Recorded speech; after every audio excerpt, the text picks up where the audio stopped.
Olá galera, na aula de quem fala com vocês aqui é o professor Ronan e na aula de hoje a gente vai dar sequência aí, né, à Revolução Francesa e à Era Napoleônica. Na aula número 1, nós vimos ali a introdução, né, como estava a sociedade francesa naquele período, né, como estava a agitação do povo e chegamos até a famosa queda da Bastilha. Então, nessa aula número 2, nessa aula de hoje, a gente vai dar sequência aí a essa queda da Bastilha.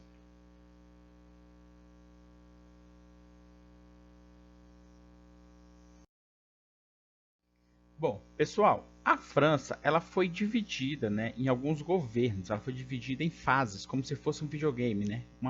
Uma fase atrás da outra. Lembrando que a gente está estudando aqui, né, na aula número 1 e nessa aula aqui, a monarquia absolutista. O que, que isso quer dizer? Que o rei tem plenos poderes. Então a gente vai ver aqui algumas mudanças, né? E uma dessas mudanças que a gente vai analisar aqui é justamente a da Convenção Nacional. Eu explicarei mais à frente, um pouco mais à frente, o que, que significa exatamente Convenção Nacional. Mas é o objeto aí da nossa aula número 2.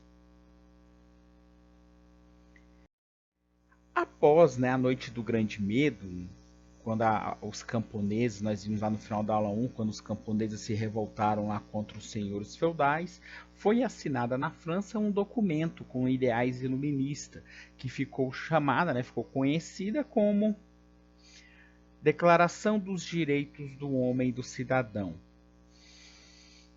Esse documento, pessoal, era um documento com essas ideias iluministas e trouxe algumas melhorias para o povo francês. Tá? Para os revolucionários que estavam aí participando da Revolução Francesa, só haveria uma justiça se esses direitos aqui da Declaração dos Direitos do Homem e do Cidadão fossem garantidos. Um desses direitos é o fim das prisões políticas, que a gente falou lá na Bastilha. Então, quem ia para a Bastilha era justamente aqueles presos políticos. Então, eles queriam acabar com prisão política, eles queriam ter o direito de poder discordar ou concordar com o governo. Todos eles, todo homem nasce livre e iguais. O que, que isso quer dizer na prática? Que não haveria mais escravidão na França e nem tampouco servos, que era aquele instrumento bem utilizado lá no período da Idade Média, no feudalismo. A justiça também seria igual para todos, igual e gratuita, porque se você não tem condições de pagar um advogado, por exemplo, caberia ao Estado francês pagar, né, garantir esse advogado para a pessoa. E o principal que eles queriam, né, além do fim das prisões políticas, eles queriam acabar com as torturas que eles sofriam, né, principalmente os presos políticos.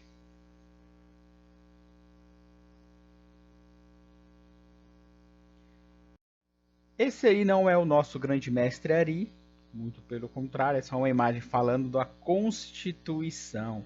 Por quê? A Constituição na França ela ficou pronta em 1791. A base dessa Constituição, que são as leis, né, a garantia da ordem na França, a base foi justamente esse documento que nós vimos aí no slide anterior, a Declaração dos Direitos do Homem e do Cidadão. Ela foi toda baseada nela e ela pregava, dentre outras coisas, a igualdade civil, que agora a lei passa a ser igual para todos, homens, mulheres, ricos, pobres.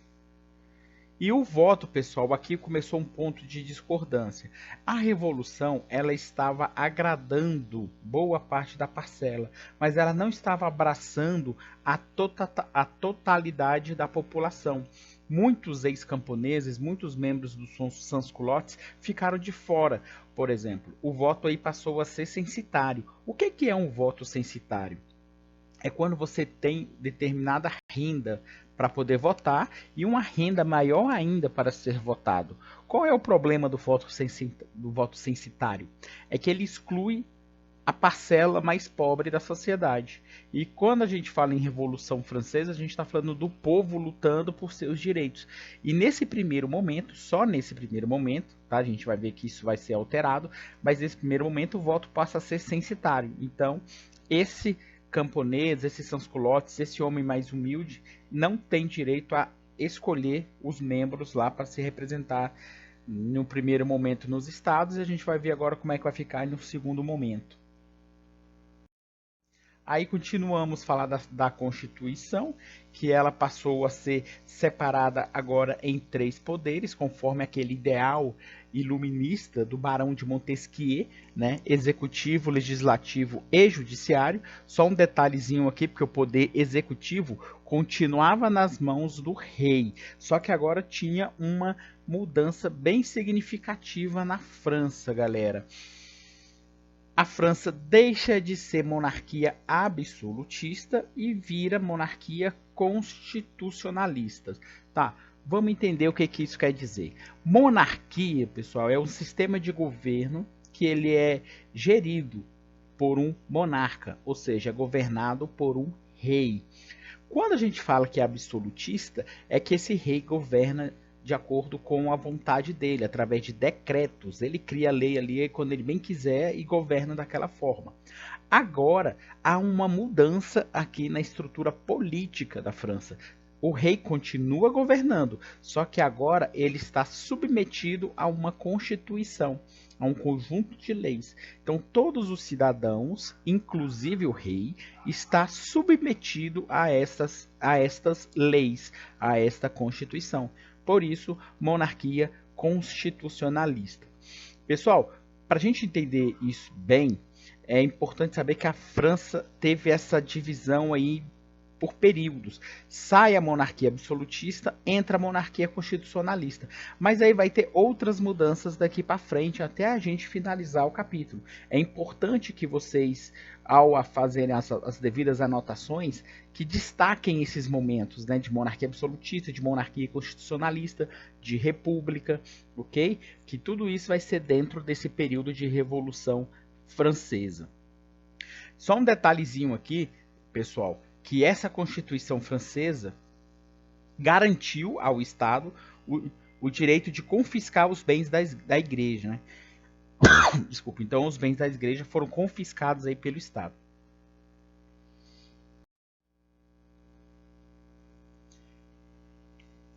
Bom, em algum momento, pessoal, os países vizinhos começaram a ficar, de certa forma, preocupados com o que estava acontecendo na França. Mas por que eles estavam ficando preocupados?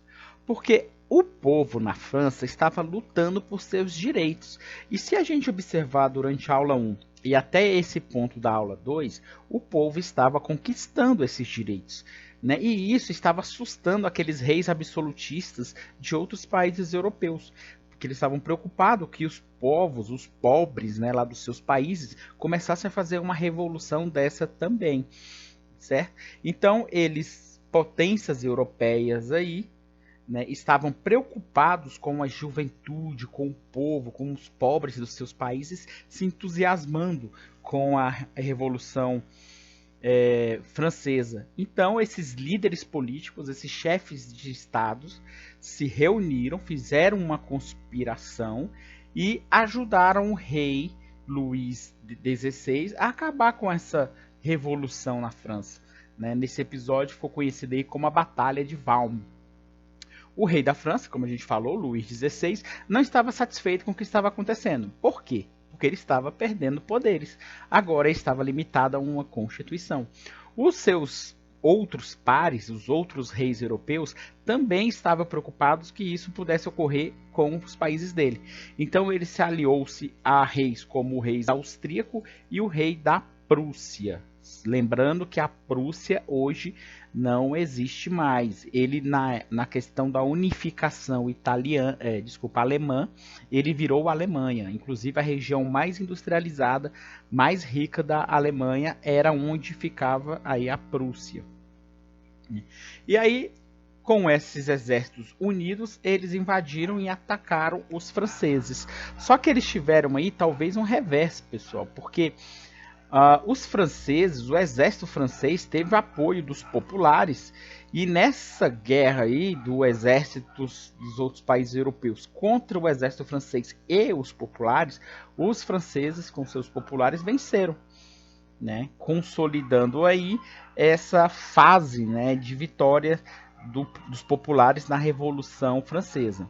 O episódio em destaque, e que é muito importante para a gente salientar aqui nesse momento, é que o rei Luís XVI, ele foi preso, ele ficou lá na jaula, aguardando, na cela, né, aguardando ser julgado.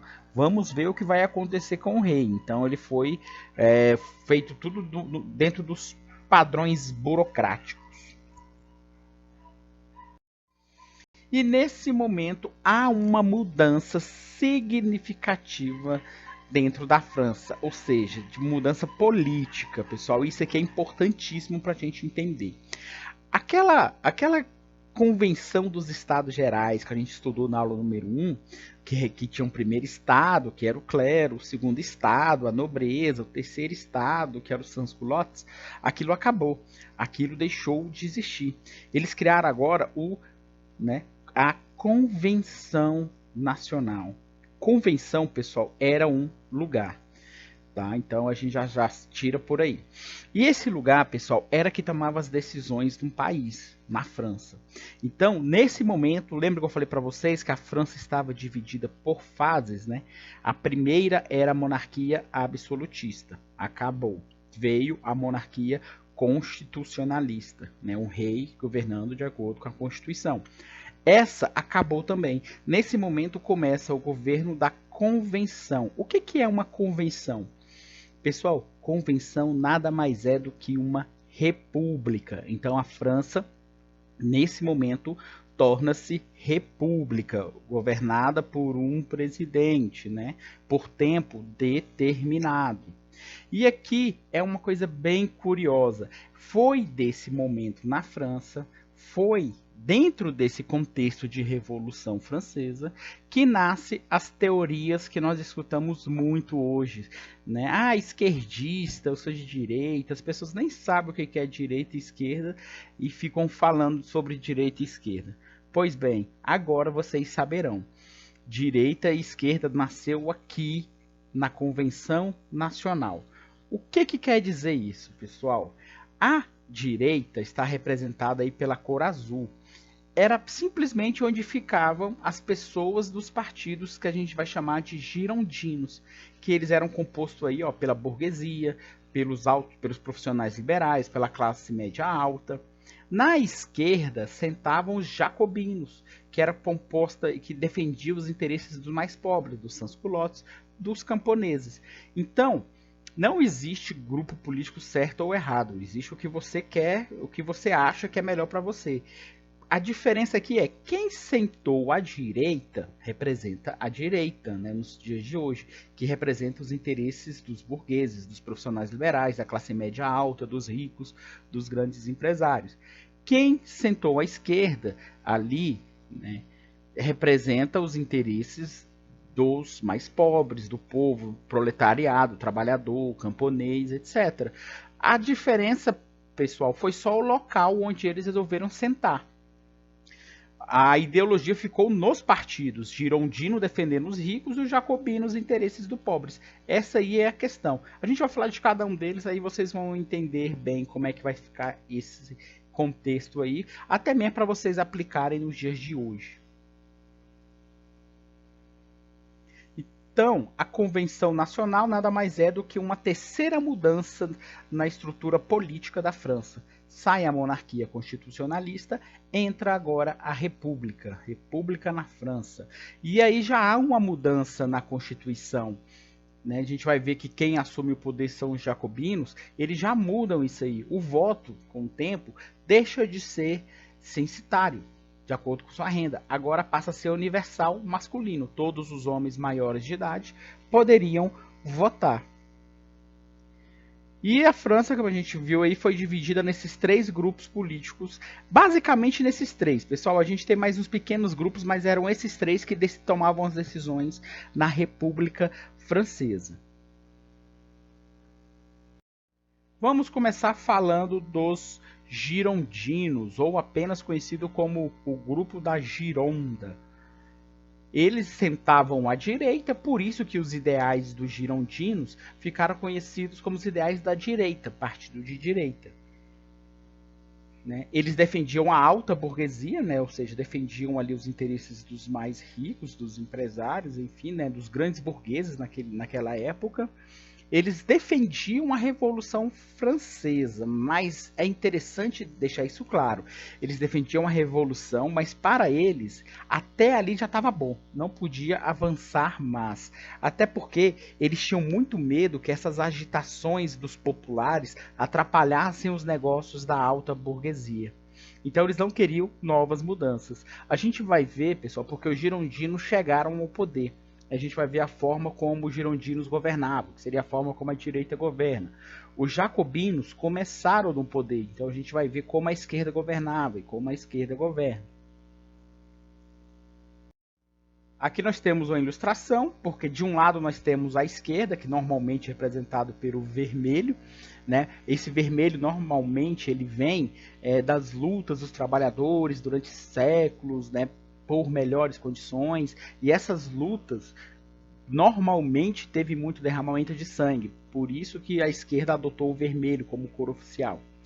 E a direita, como representa a burguesia, como representa a classe, a elite, ela normalmente usa a cor do seu país, né, pregando um patriotismo, nacionalismo. Como a gente está falando de França, aqui foi azul. Se fosse Brasil, seria verde e amarelo. Então esse aqui é o Partido da Planície, também conhecido como Pântano. Esse partido ficava no centro, por isso Partido de Centro. Ele era, pessoal, um partido também representado pela alta burguesia. Só que os burgueses da planície não eram tão radicais quanto os burgueses que estavam lá nos girondinos. Né? Então eles já eram mais maleáveis, já faziam mais política. E do outro lado, nós temos o Partido dos Jacobinos. Esse aí é um dos principais líderes dos jacobinos, que é o Maximilien Robespierre, né, um dos principais líderes dos jacobinos. Por que eu coloquei o Maximilien Robespierre? Porque os jacobinos começaram no poder nesse primeiro momento. Então ele tomava algumas decisões mais importantes para os jacobinos. Eles eram de esquerda. Então os ideais aqui a gente já sabe que os ideais da esquerda é aquele que representa o povo mais pobre, o povão, o camponês e os sans-culottes aqui nesse contexto. E a esquerda, porque eles sentavam à esquerda lá na Assembleia. Então eles defendiam esses interesses aí. Aí eles também, como a gente pode, quando vocês voltarem lá na imagem, vocês vão ver que também está escrito lá Sans-Culottes Montanha. Então eles também tinham esse nome de montanheses, né? Pois eles sentavam, esse grupo ele tinha por característica sentar nas cadeiras mais altas. Por isso o Partido da Montanha, montanheses, né? Também chamados de jacobinos. Bem, galera, a gente passou aqui rapidamente pelos partidos políticos, então não é muito difícil para a gente fazer uma analogia simples, que os jacobinos são de esquerdas e os girondinos são de direitas. Logo, eles são rivais. Né? Então, assim, os girondinos, por exemplo, eles temiam a agitação popular. Já os jacobinos queriam que o povo fosse para a rua lutar. Os girondinos queriam a defesa da propriedade privada, eles queriam manter as posses deles. Os jacobinos, por horas, eles também eram a favor da propriedade privada, mas eles defendiam também a questão da reforma agrária, você tirar a terra dos nobres e doar para os mais pobres. Os girondinos, eles queriam, por exemplo, a gente estudou iluminismo, com o grande filósofo escocês Adam Smith, o liberalismo econômico, você poder comercializar com as várias potências mundiais. Já os jacobinos defendiam o controle do Estado sobre a economia. Então, quem é que tomava as decisões nesse caso? Quem é que decidia? Que decidia era o deputado das planícies, no centro, porque eles sempre tentavam moderar os conflitos entre esquerda e entre direita. Alguns momentos a planície apoiava a esquerda, em outros momentos apoiava a direita. Então acaba que quem decide esse jogo político é o famoso, que a gente chama hoje em dia no Brasil, o famoso centrão. Bom, e aí a gente vai falar sobre o primeiro conflito entre eles. Foi o julgamento do rei Luís XVI. O rei foi julgado, levaram ele a público, né? Então essa foi uma das primeiras decisões importantes tomadas aí pela convenção. Bom, eles chegaram até ao julgamento sobre a seguinte acusação: o rei ele será acusado por crimes contra a tirania, crime de tirania, crimes contra a população francesa, o povo francês. A pena seria pena de morte, executar o rei. Então vamos lá, agora é fácil fazer analogia. Os jacobinos, esquerda, votou sim, vamos matar o rei. Então, se os jacobinos votaram sim, os girondinos votaram o quê? Não. Sempre oposto, tá, galera? Jacobinos decidiram alguma coisa, os jacobinos são contra e vice-versa. Então, os jacobinos votaram a favor da pena de morte. Então, os girondinos votaram não. E quem acaba decidindo tudo? A planície. Então, por que eu falei para vocês que nesse primeiro momento quem governou foi os jacobinos? Porque a planície também apoiou a pena de morte para o rei. E o rei foi executado em praça pública por crime de tirania contra o povo francês. Galera, é importante deixar claro aqui para vocês terem uma noção do que aconteceu. Quando o rei foi guilhotinado, porque o instrumento utilizado aí era a guilhotina, muitas pessoas na rua, muitas pessoas em volta, todas elas felizes, aplaudindo e comemorando a morte do rei. Essa era a situação da França naquele momento. Tá? Então o rei não era muito bem quisto pela população. E o interessante também, pessoal, é importante deixar claro para vocês que quando a cabeça do rei caiu no cesto, porque fica um cesto ali quando você é guilhotinado, que fica ali abaixo, centenas de burgueses, de aristocratas europeus, eles sentiram assim um gosto amargo na garganta, como se eles fossem os próximos em seus países, né? Como se a revolução chegasse por todo o continente, todos esses reis europeus iam morrer.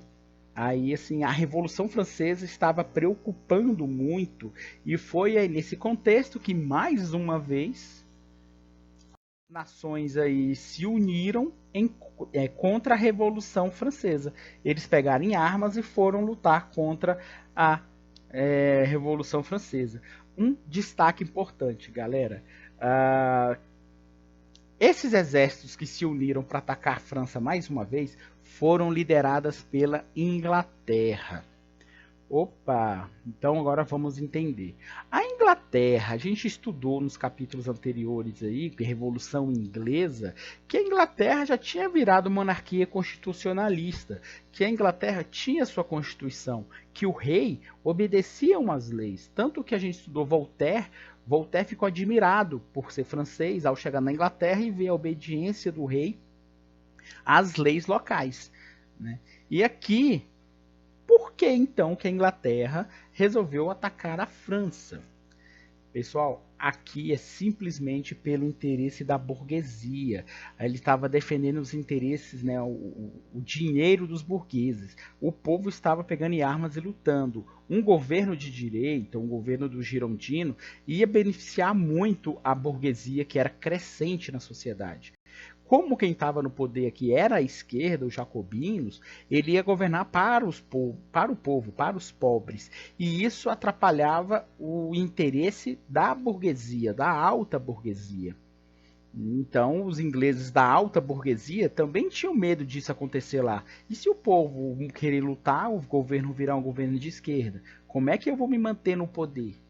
Essa foi a onda. Por isso que os ingleses influenciaram aqui esse ataque à França.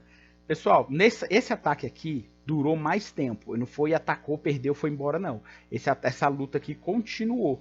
Então, sobre o governo dos jacobinos, essa luta foi dando sequência e tendo alterações dentro do governo francês. Por exemplo, os jacobinos criaram a famosa Lei do Máximo.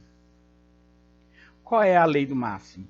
Proibiu o aumento do preço do pão, né, beneficiando aí a camada mais pobre, mais humilde. Pessoal, para você governar, você tem que ter adesão dos ricos, adesão dos povos, adesão dos pobres. Então, todo governo ele vai prestigiar uma categoria. Né? Então, o governo da esquerda aqui estava trazendo o povo para o lado dele, congelando o preço do pão, por exemplo, criando e adaptando uma nova constituição para a França, onde agora os ricos são obrigados a pagarem impostos. O governo agora era obrigado a dar assistência aos pobres. Se a gente for trazer isso para a nossa história recente, seria o Bolsa Família, por exemplo. Distribuiu terras aos camponeses, ele tomou terra dos nobres que eram contra a revolução e distribuíram para o povo mais pobre. Né? E, pessoal, eles pegaram emprestado, vamos botar isso entre aspas, eles tomaram, né, o dinheiro dos grandes ricos, as grandes fortunas, eles pegaram esse dinheiro para poder financiar essas assistências, contribuições e também para melhorar e preparar o exército para essas guerras que estavam vindo aí. E também, como a gente está vendo a imagem, a guilhotina cuspindo fogo, correndo atrás, como se fosse um monstro. Por quê? Em um momento de guerra ainda e discussão sobre o poder, foi criado no governo jacobino o famoso Comitê da Salvação Pública. Que comitê é esse? Esse aí foi criado sob a alegação de defender a Revolução Francesa, de preservar a Revolução Francesa. Só que esse período na França ficou conhecido também popularmente como período do terror. Quem criou foi Robespierre e seu grupo.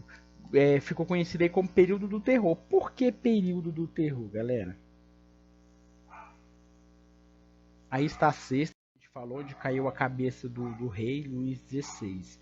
Bom, por que período do terror? Porque qualquer pessoa suspeita de espionagem na Constituição poderia ser presa e, no caso dessa prisão, ia ser guilhotinado. Então, nesse momento na história da França, morreram várias pessoas guilhotinadas, foram condenadas à morte. O problema aqui é que muitos inocentes morreram também. Não morreram só os que eram contra a revolução, morreram quem era a favor também e não tinha oportunidade de se defender.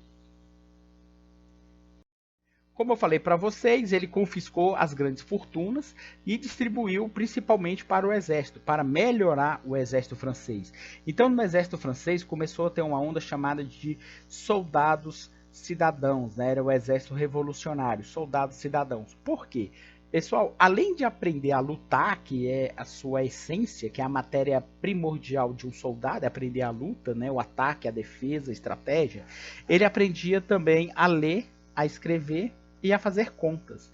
E ele estudava também filosofia, principalmente a história iluminista. Então, esses soldados, além de serem soldados, agora já eram cidadãos também. Aprendiam a ler, escrever, fazer contas e estudavam sobre a história iluminista. Aqui nada mais é do que a convenção. Nesse primeiro ponto aqui nós estamos vendo que é a direita, né? São os jacobinos, ali à esquerda. Tudo isso é porque depende de onde está o plenário, depende de onde está o homem que faz a oratória aí na, na convenção, certo?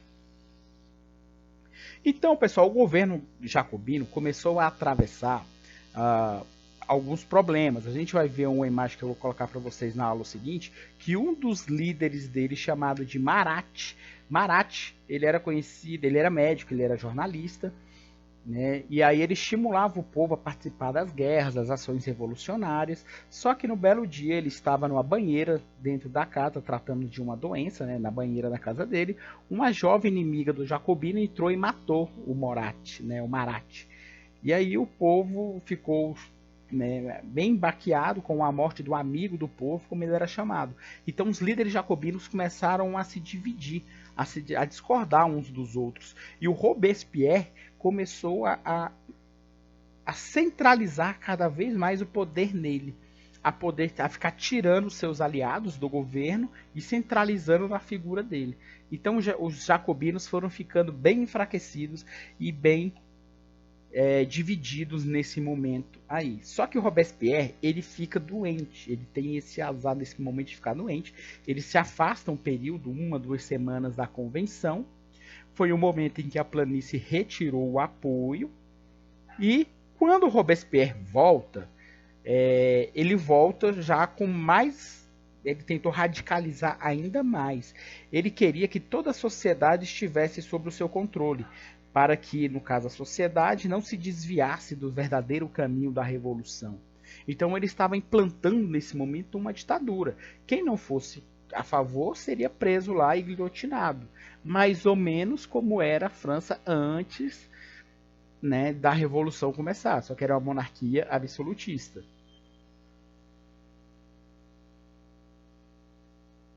E aí está, pessoal, o triste fim de Robespierre. Em uma ação rápida, ligeira, fulminante, os girondinos prepararam um golpe, prenderam Robespierre e no mesmo dia ele foi executado sem ter direito a julgamento. Foi guilhotinado. O nome desse golpe aplicado, aplicado pelos girondinos, foi chamado de reação termidoriana. O que é uma reação termidoriana? Vamos nos atentar, galera, somente a esse termo termidoriana. O que é isso? Pessoal, é porque a Revolução Francesa criou um calendário para substituir o nosso calendário que a gente conhece hoje, que é o calendário gregoriano. O ano de 1793, que era o ano da Revolução, aí, passou a ser o ano 1 no calendário deles. Então começou tudo de novo. E os meses também mudaram de nome. O mês brumário, que a gente vai ver na aula seguinte, por exemplo, que a gente vai ver quando chegar na parte de Napoleão, correspondia à época das brumas, que é o outono para novembro, que é uma época mais de frio, né?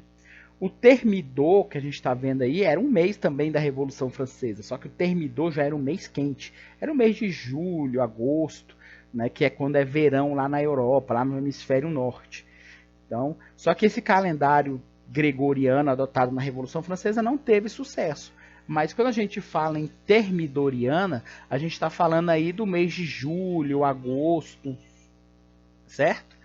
E esse aí foi o golpe aplicado pelos girondinos que levou ao poder os girondinos. E agora vai ficar ser o tema da nossa próxima aula, da aula número 3, o governo girondino, ou seja, a direita no poder lá na França.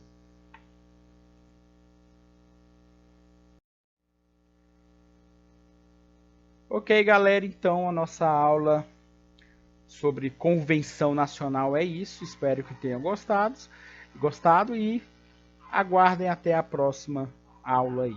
Um abraço a todos.